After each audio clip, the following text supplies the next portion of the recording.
ये है prime news, क्योंकि सच जरूरी है। चुनाव आयोग में साइकिल दंगल पर सुनवाई जारी। मुलायम गुट का अधिवेशन को असंवैधानिक बताने पर जोर। अखिलेश गुट कर रहा है पुरजोर तरीके से साइकिल पर अपना दावा पेश। सूत्रों के हवाले से खबर।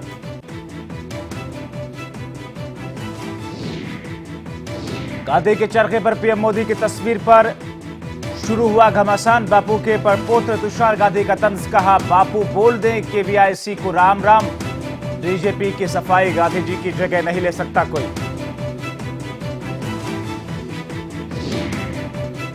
डीटीसी बसों के किराए घटाने की फाइल एलजी अनिल बैजल ने लौटाई। सीएम केजरीवाल से एलजी ने पुनर्विचार करने की दी सलाह। कहा 2009 से नहीं बढ़ा है अभी तक किराया।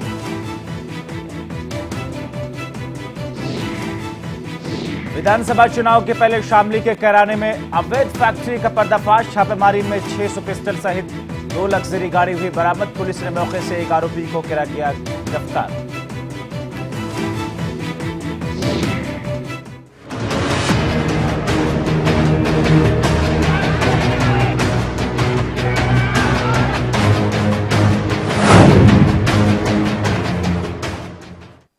नमस्कार, स्वागत है आपका प्राइम न्यूज में। मैं हूं जब्बार खान और इस वक्त की बड़ी बहस, बड़ी चर्चा की शुरुआत से पहले दरअसल उसका एक थोड़ा सा पस मंजर आपको बताते हैं कि फैसले का इंतजार है। चुनाव की तारीखों का ऐलान हो चुका है, इसलिए चुनाव आयोग के पास वक्त बहुत कम है। चुनाव आयोग चुनाव चिन्ह पर जल्द फैसला करना मजबूरी भी है, जरूरत भी है, जरूरी भी है। हो सकता है कि मुलायम और अखिलेश दोनों गुट अपने दावे पेश करके और आयोग उन पर कोई फैसला दे दे। हालांकि आयोग आज ही कोई फैसला लेगा, इस पर अभी भी संदेह बना हुआ है। अगर चुनाव आयोग में तत्काल फैसला नहीं हो पाता है तो दोनों गुटों को अलग अलग सिंबल आवंटित हो जाएगा, जिस पर वो अभी जाकर के चुनाव में चुनाव लड़ सकते हैं। चुनाव आयोग के सामने तीसरा विकल्प तब होगा कि अगर कोई गुट अपना दावा वापस लेता है। इस स्थिति में विवाद खत्म हो सकता है और आयोग कुछ भी नहीं करेगा, क्योंकि मसला ही खत्म हो जाएगा। अगर साइकिल सिंबल पर दावा छोड़ करके कोई गुट अपनी पार्टी बनाता है तब भी आयोग के लिए फैसला करना आसान होगा। लेकिन फिलहाल इलेक्शन कमीशन पर दोनों गुटों का आना जाना लगा हुआ है और फैसले का इंतजार है। एक पक्ष दूसरे पक्ष के खिलाफ अपने दावे को पुख्ता बता रहा है, लेकिन इंतजार तो सबको बस फैसले का ही है। इस बीच में आपको बताएं कि आज 12 बजे का वक्त था। मुलायम सिंह यादव, शिवपाल सिंह यादव और दूसरे लोग, उनके अधिवक्ता 3 वकीलों के साथ में वो मिले। और इससे पहले आज कपिल सिब्बल अखिलेश खेमे की तरफ से, अधिवक्ता की तरफ से पेश हुए। लेकिन ये तमाम चीजें चुनाव आयोग में चल रही हैं, लेकिन इस बीच में अखिलेश खेमे का क्या कुछ कहना है, आइए सुन लेते हैं। उनकी परिधि में काम करेगा। माननीय अखिलेश यादव जी को साइकिल थी और साइकिल मिलेगी। तो नेताजी का कथन सही है। हम सब लोग माननीय नेताजी के तो लोग हैं और वो हमारे संरक्षक हैं, मार्गदर्शक हैं, आदरणीय हैं, पूजनीय हैं। और माननीय नेताजी चाहते हैं कि माननीय अखिलेश यादव जी पुनः मुख्यमंत्री बने। उसी दिशा में हम सब लोग काम कर रहे हैं। जो हम लोग जानते हैं कि माननीय नेताजी जोड़ने पर विश्वास करते हैं, कभी तोड़ने पर विश्वास नहीं करते। और माननीय नेताजी ने सारे प्रदेश के नौजवानों को, किसानों को, सबको माननीय अखिलेश यादव जी को सौंप दिया है और पूरी ताकत के साथ, पूरा विवेक के साथ इस प्रदेश का जितना कल्याण कर सकते थे वो हमारे ऊर्जावान मुख्यमंत्री अखिलेश यादव जी ने किया है। ये कोई विवाद नहीं है, कोई विवाद नहीं है। चुनाव पूरी तरीके से हमारी पार्टी के सारे लोग लगे हुए हैं। समाजवादी पार्टी के राष्ट्रीय अध्यक्ष अखिलेश यादव जी के निर्देश पर बूथ स्तर पर हमारे पार्टी के सारे कार्यकर्ता लगे हुए हैं। हम पूरी तरीके से उस दिन का इंतजार कर रहे हैं कि जल्दी से जल्दी ईवीएम मशीन आवे और हम लोग अखिलेश यादव जी को वोट दें। देखिए, साइकिल सिंबल हमारा है। तो दरअसल ये उस वक्त की तस्वीरें हैं जब मुलायम सिंह यादव और शिवपाल सिंह यादव चुनाव आयोग पहुंचे थे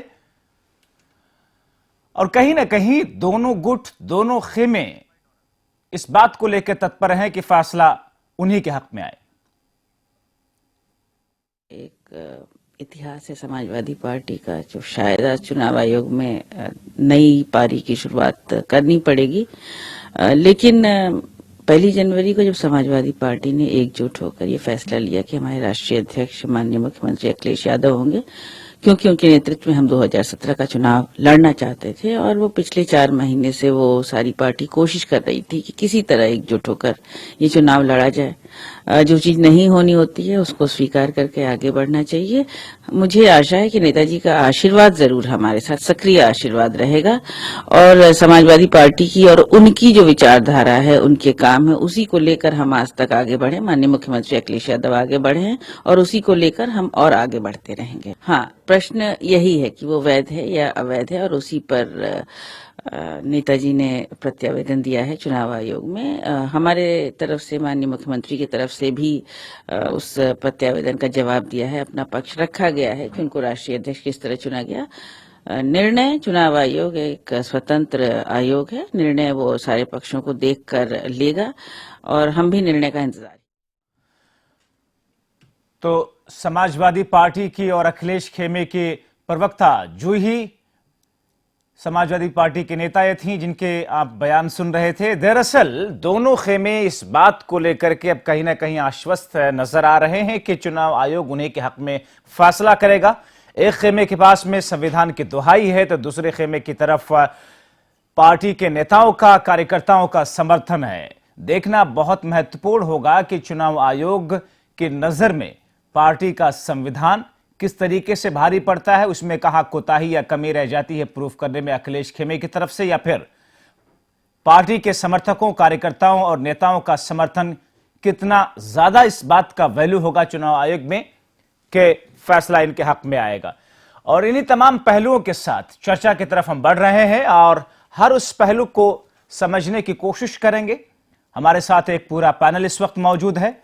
हम सबसे पहले आपसे उन अपने खास मेहमानों का तारुफ करवाते हैं। हमारे साथ बीजेपी के नेता राजीव मिश्रा जी हैं, वो भी हमारे साथ कुछ ही देर में जुड़ेंगे। आसिफ रिजवी, प्रवक्ता कांग्रेस पार्टी के, आपका स्वागत है। और समाजवादी पार्टी के नेता विभा शुक्ला जी। विभा शुक्ला जी, चुनाव आयोग के अंदर दोनों खेमे अपना अपना पक्ष रख रहे हैं, क्या इस बीच में कोई गुंजाइश अभी भी बची है कि चुनाव आयोग से वक्त मांग लें 1 आध दिन का और ये कहें कि एक बार फिर से हम लोग समझौते की तरफ जा सकते हैं?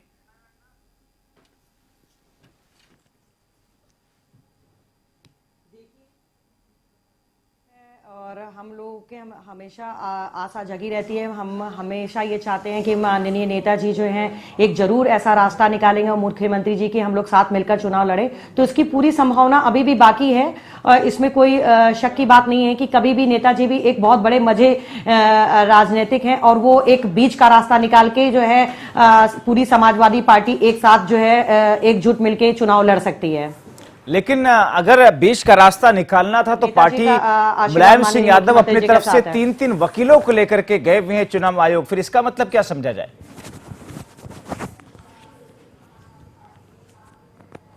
सर, इसका मतलब कुछ भी हो, वो कानूनी दावपेच हैं, वो उसकी बात मैं नहीं करूंगी, लेकिन संभावनाओं का कभी अंत नहीं होता है और रिश्तों में संभावनाओं का कभी अंत नहीं होता है। माननीय नेताजी जो है मुख्यमंत्री के पिता होने के साथ साथ इस पूरे प्रदेश के एक बहुत बड़े नेता हैं और पूरी जनता की उम्मीदें उन पर टिकी हुई है, तो वो एक बहुत बढ़िया डिसीजन ले सकते हैं या उनको वो बहुत बढ़िया एक बीच का रास्ता निकाल सकते हैं, क्योंकि उनकी एक बहुत बड़ी लंबी राजनीति है। हमारा इसमें विश्वास है। विभा जी, ऐसी भी खबरें हैं, आपको जानकारी है या नहीं, लेकिन ऐसी भी खबरें हैं कि मुलायम सिंह यादव की तरफ से चुनाव आयोग में साइकिल चुनाव चिन्ह पर दावेदारी नहीं पेश की गई है। उनका जोर सिर्फ इस बात को लेकर के है कि जो रामगोपाल यादव ने राष्ट्रीय अधिवेशन बुलाया था वो असंवैधानिक था।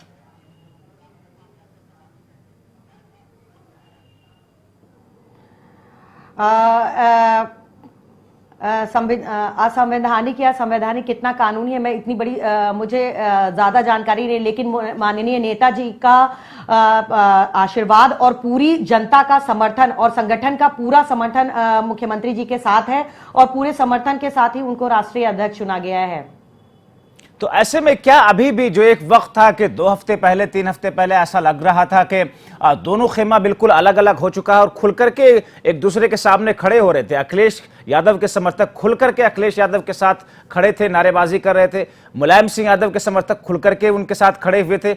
अब क्या बीच में थोड़ा स्पेस बन रहा है, दोनों खेमे के लोग आपस में करीब ज्यादा आ रहे हैं?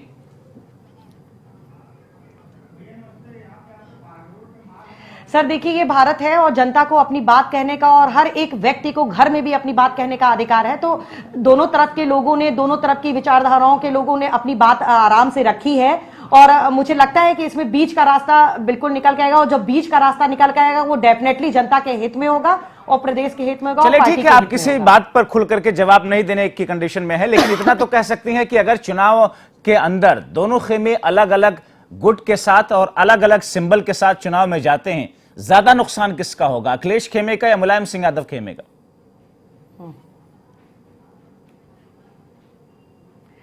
सर ये अगर ऐसी स्थिति आती है तो मैं एक दो टूक जवाब दूंगी कि माननीय नेताजी का आशीर्वाद हमारे साथ है और अखिलेश जी के जो सैनिक हैं वो अपना खून पसीना एक करके उनको तुरंत फिर से मुख्यमंत्री बनाएंगे और उसमें तो कोई शक की बात नहीं है। और जितना चैलेंजिंग, आप जानते होंगे कि जितना चैलेंज आता है योद्धा उतनी ही ज्यादा पैतरे से अपने युद्ध को लड़ता है और उसके बाद जब जीत होती है तो उसको उतनी ही ज्यादा खुशी होती है। तो हम हर परिस्थितियों के लिए तैयार हैं और डेफिनेटली हमारी समाजवादी पार्टी का एक एक कार्यकर्ता माननीय मुख्यमंत्री जी के लिए अपना खून पसीना लगा देगा और प्रदेश के हित में काम करेगा।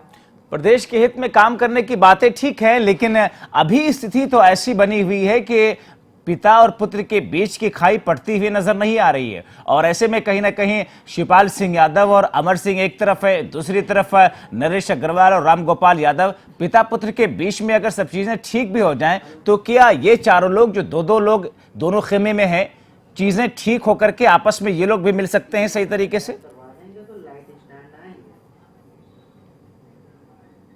बिल्कुल, ये संभावना का देश है और विचारधाराएं जैसे ही एक ढर्रे पे आएंगे ये सब लोग आपस में मिल सकते हैं, कोई दिक्कत की बात नहीं है और पहले भी मिलके ही काम कर रहे थे। अमर सिंह का तो मैं नहीं कह सकती इस बारे में। यानी अमर सिंह को लेकर के आप भी आश्वस्त नहीं है कि अमर सिंह का आगे रवैया क्या रहेगा?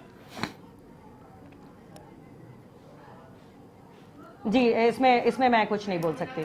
इसमें उनका साथ का मुझे नहीं पता कि लेकिन उनका क्या रोल रहेगा। डेफिनेटली उनके खिलाफ हैं लोग और उनके कुछ काम ऐसे रहे। मतलब अमर सिंह इस वक्त पार्टी में एक विलन के तौर पर है। चलिए कोई बात नहीं, आसिफ रिजवी जी भी हमारे साथ हैं, कांग्रेस के प्रवक्ता हैं। आसिफ साहब, जिस तरीके से अब ये स्थिति बन गई है, चुनाव आयोग आज पूरे इन दोनों खेमों के साथ बैठ करके किसी नतीजे पर, किसी निष्कर्ष तक पहुंचने की कोशिश में लगा हुआ है। ऐसे में उम्मीदें कहीं ना कहीं कांग्रेस पार्टी की कुछ जिंदा हो रही हैं कि गठबंधन के आसार कुछ आपको लग रहे हैं अगर दोनों पार्टियों के अंदर कुछ सहमति बन जाए तो? देखिए, राजनीति में प्रयास और प्रयास निरंतर चलने वाली प्रक्रिया है। इस बात से इनकार नहीं किया जाता कि एनडीए की फर्स्ट सरकार जब बनी थी तब से लेकर आज तक गठबंधन का दौर है, लेकिन कांग्रेस पार्टी ने और कांग्रेस पार्टी के नेताओं ने अभी तक कोई गठबंधन के बारे में ना चर्चा करी है, ना इस पर हम कोई विचार कर रहे हैं। क्या बात कर रहे हैं सर? यूपीए 1 और यूपीए 2 में दोनों में कॉलिशन गवर्नमेंट थी, सेंटर में आप कर रहे हैं कि गठबंधन के बारे में कांग्रेस पार्टी नहीं सोच रही? नहीं, मैं तो कहा नहीं, मैंने उत्तर प्रदेश के बारे में कहा है। जो आपने जो मुलायम सिंह जो समाजवादी पार्टी की गठबंधन की बात कर रहे हैं, लेकिन और दूसरे राज्यों में तो कांग्रेस गठबंधन के साथ उतरती है विधानसभा चुनाव में। का तौर तो जब एनडीए बदल रहा है, दूसरे राज्यों में तो गठबंधन करती है कांग्रेस पार्टी भी चुनाव। ये कब कहा कि हम गठबंधन नहीं करते? हमने बिहार में भी किया जी। नहीं, हम यहां पर भी कर सकते हैं, लेकिन उससे करेंगे ना जो सांप्रदायिक ताकतों से लड़ने के लिए निकल के आएगा। अगर किसी को सांप्रदायिक ताकतों से लड़ना है तो उसको अपनी तो क्या समाजवादी पार्टी या अखिलेश समाजवादी पार्टी ये है कि इस देश में, और अखिलेश समाजवादी आपके लिए ऐसी पार्टी नहीं जो सांप्रदायिक ताकतों से लड़ने वाली हो?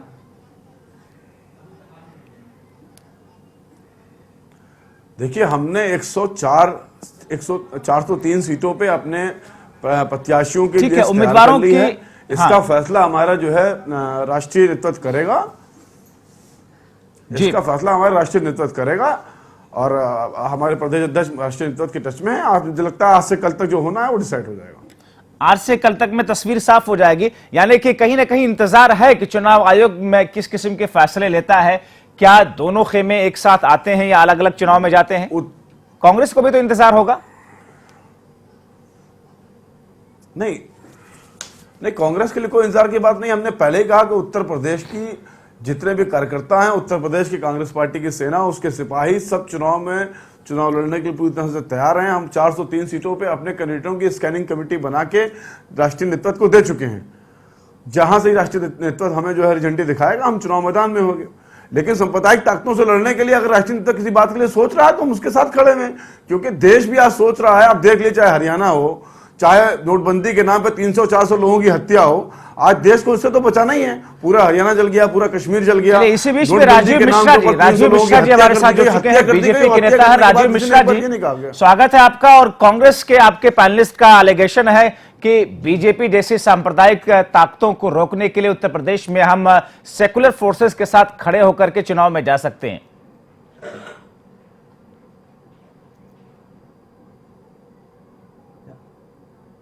जबर साहब, आपने बहुत अच्छा प्रश्न किया। मैं एक बात बताना चाहता हूं, ये नोटबंदी की बात बताते हैं। नोटबंदी आज कहां पे है, नोटबंदी का कहां प्रभाव हो रहा है? जिस तरह से हमारे कांग्रेस के मित्र ने कहा कि नोटबंदी का प्रभाव हो रहा, 300 आदमी मर गए, कहां पे क्या हुआ? आप ये देखिए, आज नोट, मेरी बात समझिए, आप जिस तरह से बात कर रहे हैं, हम जनता से आप पूछिए ना, जनता परेशान नहीं हो रही, ये जरूर परेशान हो रहा है। कांग्रेस के नेता बहुत बड़ा परेशान हो रहे हैं। क्या कहना चाहते हैं? राहुल गांधी जी भी 4000 दर्द नहीं है गए थे, लेकिन वहां पे उन्होंने पूछा कि आम जनता से प्रॉब्लम है, कोई प्रॉब्लम ही नहीं दिख रही है। जब देश में 300 लोग मर गए, कोई प्रॉब्लम नहीं है। लाशों पे खड़ा होकर राजनीति करने वालों को कभी प्रॉब्लम दिखेगी नहीं। नेताओं को प्रॉब्लम है, आप लोग बाहर निकल के देखिए, आप लोग डिजिटल दुनिया में जी रहे हैं। जिस तरह से आप बता रहे थे कि 4-5 साल चुनाव में आपने पूरा राज किया, आज जिस तरह से नाटक कर रहे हैं, बाप बेटे नाटक कर रहे हैं, एक पहिया वो ले जा रहा है, एक पहिया ये ले जा रहे हैं, जिस तरह से जनता देख रही है, जनता ये भी देख रही है नोटबंदी से कितने लोग मरे, कितने लोग लाइन लगाए। नाटक किया है 5 साल का, पूरा एजेंडा दिखा रहे थे कि मैं विकास का मॉडल हूं, मैं ये हूं। राजीव मिश्रा जी, आपके लिए राजीव मिश्रा जी, विकास हुआ। राजीव मिश्रा जी, यूपी के विधानसभा चुनाव में नोटबंदी आपके लिए मुद्दा है या नहीं है? मेरे लिए नोटबंदी का तो मुद्दा देखिए, अगर नोटबंदी का अगर जरा से भी फर्क पड़ता तो हम चंडीगढ़ ना जीतते। अभी चंडीगढ़ जीते, महाराज। इनका कहने का मतलब है कि नोटबंदी से जो मौतें हुई है, परेशान नहीं हुई है। लाइन में लगे हुए सारे लोग जो हैं नोटबंदी में जो लगे थे, उसमें कोई अंबानी अंबानी दिखा क्या? क्योंकि वो जान रहे कि चुनाव में पैसा कहां से आएगा। उद्योग का काम तो बीजेपी ने पहले कर दिया। देखिए, हम जनता नहीं परेशान। राजीव जी, जब आपकी पार्टी और आपकी पार्टी के आला नेतृत्व ही इस बात को नहीं मानते आए हैं कि नोटबंदी से कोई मौत हुई है, तो आप कैसे मानेंगे? बहरहाल ये बीजेपी की स्ट्रैटेजी रही है। हालांकि करीब 150 से ज्यादा 200 के आसपास मौतें रजिस्टर हुई, जिसका किसी न किसी तरीके से कनेक्शन नोटबंदी की वजह से रहा है। आप इस बात को माने ना माने, ये आपकी पार्टी की स्ट्रैटेजी हो सकता है। लेकिन आसिफ रिजवी जी, रैली में हमको लग रहा था कि 8 से 9 लाख होगा, मैं 12 से 14 लाख आदमी मैं कहना चाहूंगी सबसे पहली बात तो ये 2 बार बहुमत में पूर्ण बहुमत पे आए, दोनों बार झूठ बोल करके आए। एक बार राम मंदिर के नाम पर झूठ बोले और एक बार 15 लाख के नाम पे बोले। तो इनका तो झूठ बोलने की आदत है। ये तो डिजिटल दुनिया में जी रहे हैं, ये तो डिजिटल दुनिया में जी रहे हैं। तो इनको जमीनी हकीकत से कोई मतलब नहीं। कौन मर रहा है, कौन जी रहा है, इनको गरीबी जनता से कोई मतलब नहीं है। कौन लाइन में लगा रहा है, इन्होंने ये तो ऊपरी दुनिया में ख्वाब देखते हैं, ऊपरी दुनिया में जीते हैं। एरोप्लेन से इनके प्रधानमंत्री उड़ते रहते हैं, किसान मर रहे हैं, किसान छीन रहे हैं, इनसे कोई मतलब नहीं। इनको यही पता है कि पैसा लेके भाग रहे हैं। इनका नेताजी को क्यों उसमें कर रहे हैं? ठीक है विभा शुक्ला जी, देखिए बहस चर्चा किसी और तरफ चली जाएगी। हम लोग मुद्दे पर रहते हैं। विभा शुक्ला जी, करीब 4:15 बज चुके हैं और ऐसे में 12 बजे 4.25 घंटे से ज्यादा का वक्त गुजर चुका है। चुनाव आयोग के अंदर दोनों खेमे अपनी अपनी कोशिशों में लगे हुए हैं। क्या माना जाए कि जब आपका कहना यह है कि एक बार फिर से समझौते की तरफ बढ़ा जा सकता है, मुलायम सिंह यादव इस बात को सोच सकते हैं कि बाहर में ही बाहर जाकर के ही एक समझौते की लाइन को लिया जा सकता है। जब यही करना था तो चुनाव आयोग में इतने ठोस तरीके से जाकर के वहां पर बात रखने की जरूरत क्या थी? आज 3-3 वकीलों को ले जाने की जरूरत क्या थी?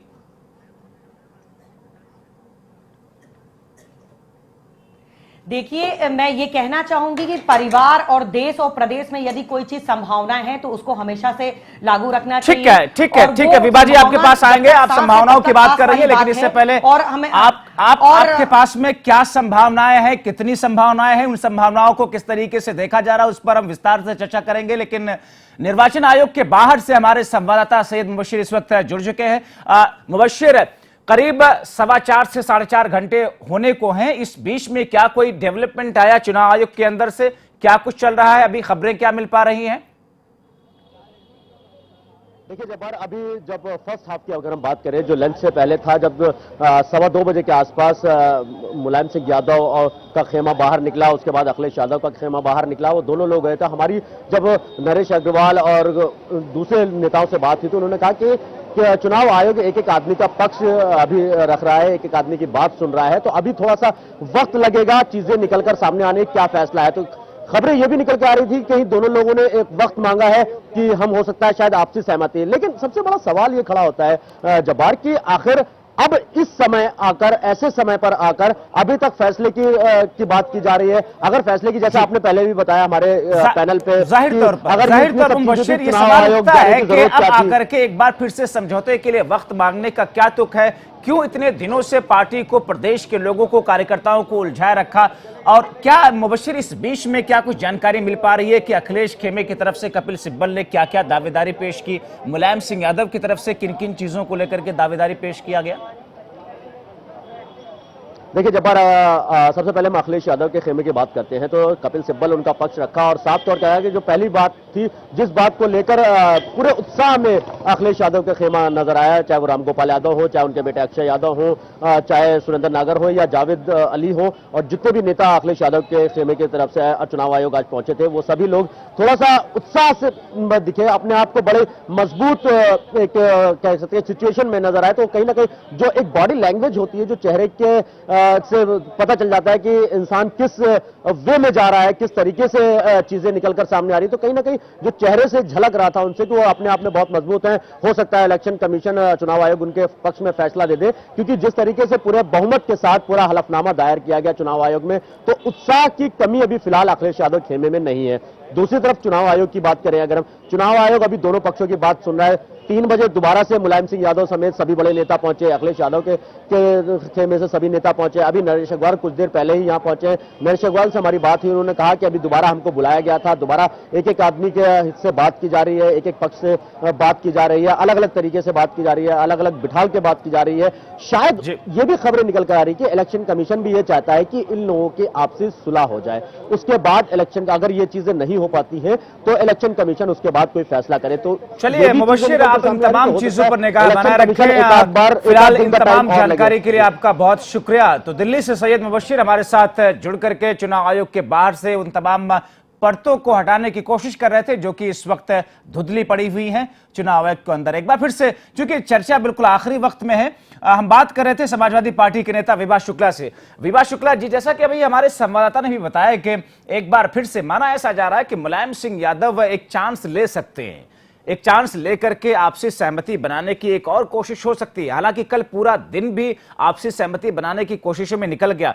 क्या मुलायम सिंह यादव एक इतने कद्दावर नेता का ये फेलियर है कि वो चीजों को संभाल नहीं सके, या मुलायम सिंह यादव शुरुआती दौर में समझ नहीं पाए थे कि चुनाव आयोग की चौखट तक हमें जाना पड़ेगा, अखिलेश को उन्होंने अंडरस्टिमेट किया, या मुलायम सिंह यादव को दो जो शक्तियां हैं जिनका जिक्र बार बार आता है, अमर सिंह और शिवपाल सिंह यादव, उन्होंने इतना भ्रमित कर दिया कि अपने विवेक से अब मुलायम सिंह यादव आगे में नहीं बढ़ सके?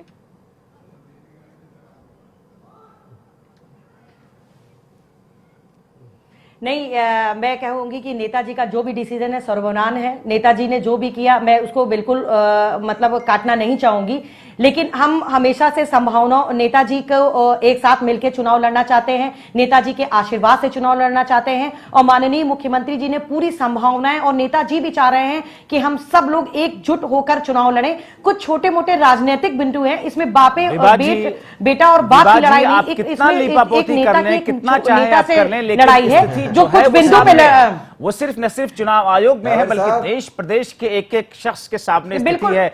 राजीव जी, आप जाहिर तौर पर विभाजी अभी बहुत ही मैं आपको एक चीज कहना चाहूंगी, अभी की मजबूरी मैं एक चीज कहना चाहूंगी, मैं एक चीज नहीं, कोई मजबूरी नहीं है सर, कोई भी मजबूरी नहीं है। अपने परिवार को संभालना सबकी स्थिति है, प्रोफाइल ड्रामा चल रहा है, कोई प्रोफाइल ड्रामा नहीं है। आपके यहाँ भी जो प्रधानमंत्री बनने में ड्रामा हुआ था, लालकृष्ण आडवाणी प्रधानमंत्री बनने जा रहे थे, उसके बाद आप अपने गिरबान में देख के देखिए, झांक के देखिए कि 2-2.5 साल पहले आपके यहाँ बीजेपी में कौन सा ड्रामा हो रहा था।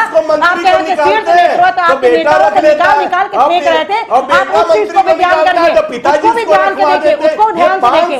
पहले ध्यान से देखिए अपने अंदर क्या किया है आपने 2.5 साल पहले नरेंद्र मोदी को प्रधानमंत्री पैरा घोषित करने से पहले आपने क्या किया है, आपने क्या किया है पहले ये देखिए। विभाजी ठीक है, लेकिन आप ये बताइए आपने क्या किया है। विभाजी सुनिए, प्रधानमंत्री विभाजी आपको सुन लिया, ये 5 साल में इनको जिस तरह से चुनाव में जवाब देगी।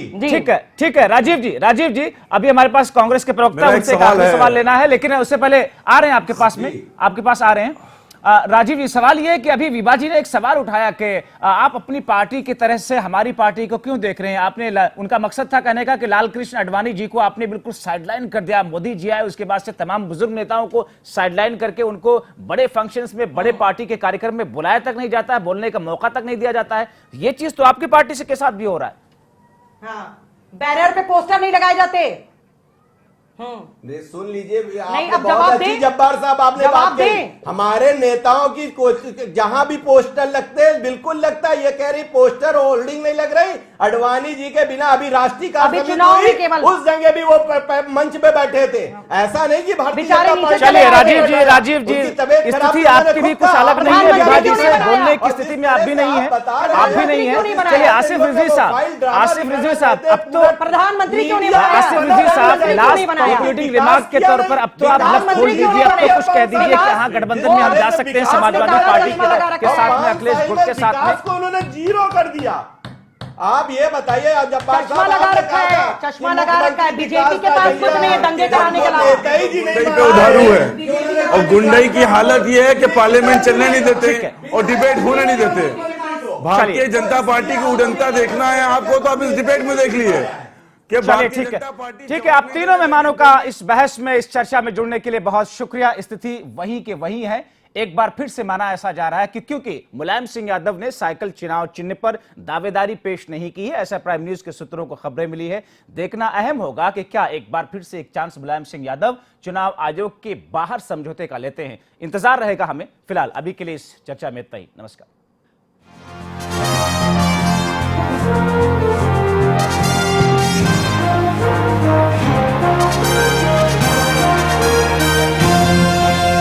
ये है प्राइम न्यूज, क्योंकि सच जरूरी है।